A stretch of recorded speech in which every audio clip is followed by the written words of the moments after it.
Opa, e aí pessoal, tudo certo? Eu não sou o Gui, e no vídeo de hoje nós vamos continuar falando a respeito dos rankings, né, dos principais jogadores do FIFA. E no vídeo de hoje nós vamos falar de laterais. Pra você ver o vídeo passado, clica no card aqui em cima, fica aí, já deixa o seu like pra assistir esse, e se inscreve no canal porque a gente vai lançar outros semana após semana. Então, bora pro vídeo.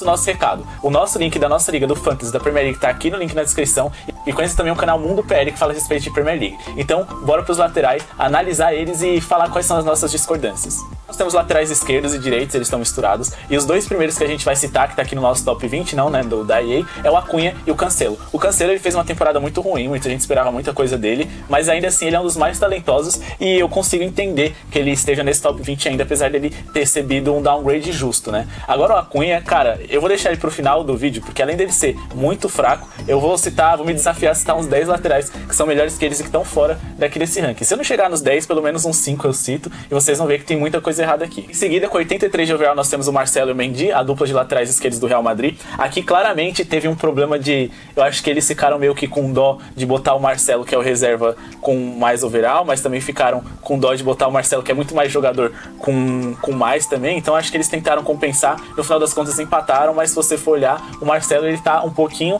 atrás do Mendy. Não sei se eu discordo, afinal, eu acredito que o Mendy, ele tá jogando muito mais por uma questão tática do que de qualidade, né, de nível de jogador em relação ao Marcelo. Depois nós temos dois jogadores aqui que são muito bons no apoio, né, na batida na bola no último terço do campo, no cruzamento, na assistência, que é o Bernat e o Trippier. Eu acho que pela falta de laterais que existem no mundo, eles poderiam estar um pouquinho acima, mas eu não acho tão absurdo assim.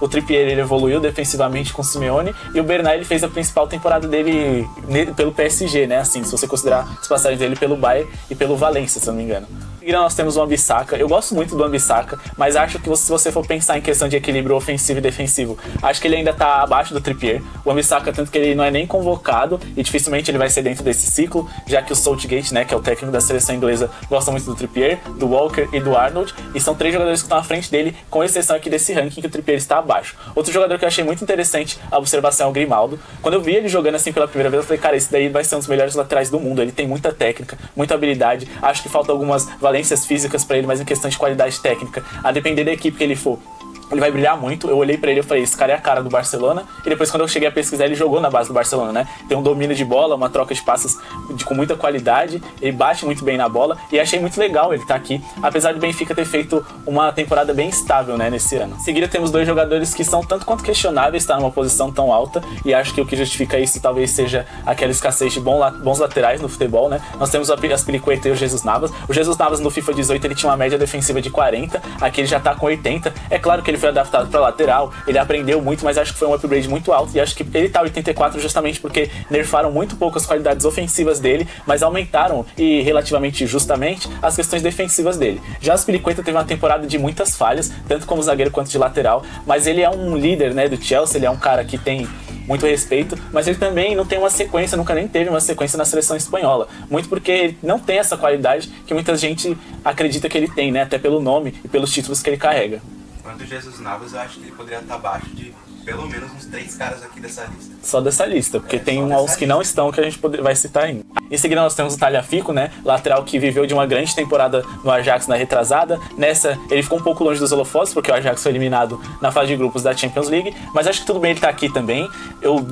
Talvez eu abaixasse um pouco o nível dele, mas ele é um bom lateral, gosto dele, excelente no apoio, nas questões defensivas, é brigador.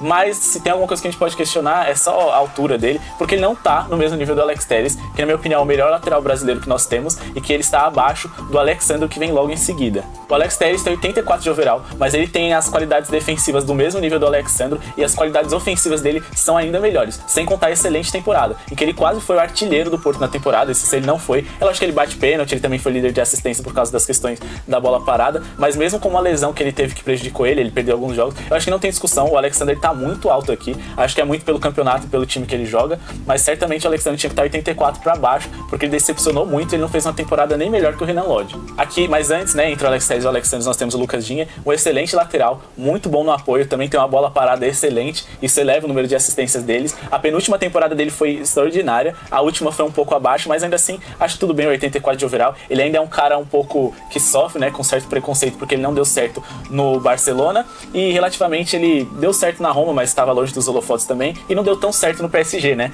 mas eu acho que hoje ele mostra que ele é um grande lateral, e que certamente ele tá no Everton porque ele é um dos grandes líderes e um dos principais jogadores da equipe, senão certamente ele estaria num clube melhor. Falar em um jogador que tem uma qualidade acima até do clube que ele tá, isso se justifica muito por conta do endinheirado, né, dos clubes que tem a Premier League, né, e nós estamos falando agora de Ricardo Pereira, e aí tem a primeira anomalia na nossa opinião, né, o Ricardo Pereira, na pior das hipóteses, tem um nível muito parecido com o do Chilwell. O Chilwell, ele fez uma segunda metade de temporada bem pior do que o começo, mas o Ricardo Pereira, ele também se machucou.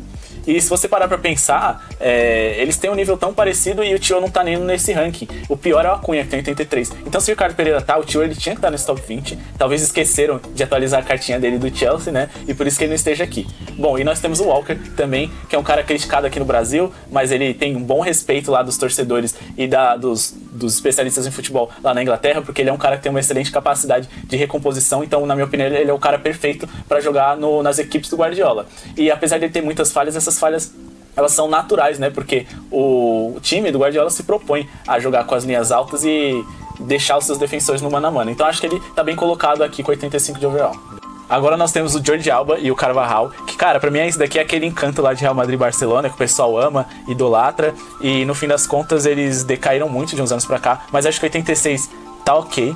O Jordi Alba, principalmente, eu já teria dado um downgrade pra ele mais uma vez. Ele não tem concorrência no Barcelona, né? E o Barcelona não contrata um lateral esquerdo à altura pra mostrar o quão ele não é tão incrível assim, mas eu acho ele um bom jogador. O Carvajal, sim, é um cara que eu acho um pouco menosprezado, mas também é aquele conto do Real Madrid, né? O encanto que as pessoas têm. E não tem outras opções pra lateral. Mas vocês vão perceber que tá faltando um nome aqui entre esses dois que eu vou falar, que é o Alphonso Davies. Não tenho nenhuma dúvida que o Alphonso Davies devia estar aqui. Ah, mas ele pode estar como ponta. Tá bom, mas ele... Se vocês verem o vídeo do desponta, tem alguns pontos que estão lá no top 20 que ele também seria melhor. Mas é inegável que ele é lateral, não tem conversa aqui. Ele devia estar aqui no top 3, se você for falar a verdade. Mas não, ele não está nem no top 20.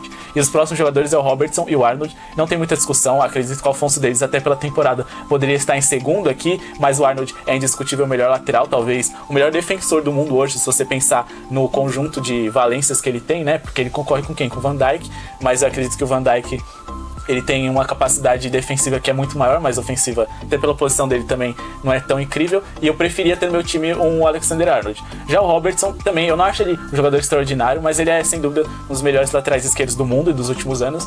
Até porque ele cumpre bem a função dele, né? Ele é aquele típico jogador inglês, eu sei que ele não é inglês, né? Mas é aquele típico jogador inglês que corre, que lança bem e que passa bem, principalmente, né? Ele tem a inversão de jogadas, que é o principal forte dele, do Arnold também.